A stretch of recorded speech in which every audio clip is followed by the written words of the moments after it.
Pero Attorney Egon, considering the fact that he is in the Czech Republic, patawid ng Germany, ibig sabihin ang kanyang maaring kanyang naging kaso lamang is immigration matters, ano ho?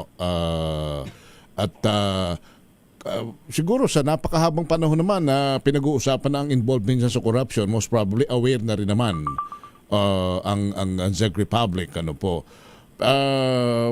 So kung naandun siya, wala tayong extradition treaty, at sasabihin ni Saldico na teka muna, ay ang pagkahuli nyo naman sa akin tungkol lang sa simpleng dokumentasyon na kulang ako, halimbawa. Wala naman akong ginawang offense na anumang criminal offense dito wala siya. siyang linabag na batas dito sa Czech Republic. Kasi ang European countries kilala rin sa pag-partner sa matingkad na pagsusunong ng due process and human rights. Yes. Paano kung yun ho ang kanyang mga argumento? Wala pa ho akong conviction doon. Hindi pa naman ho ako convicted sa Pilipinas.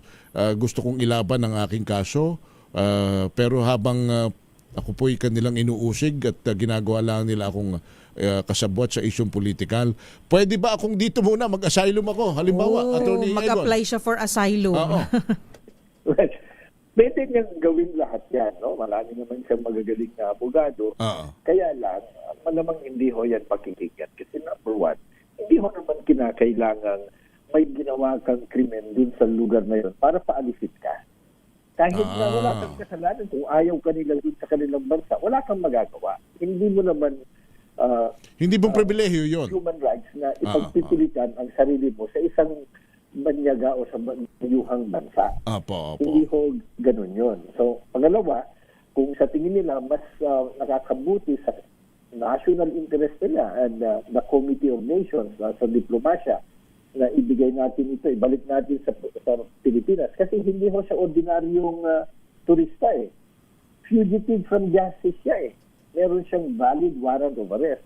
So ayaw din, babatikusin din yung gobyerno ng Czechoslovakia ng kanyang mga citizens na bakit nagko-kodel tayo, bakit natin kinakanlo yung fugitive from justice.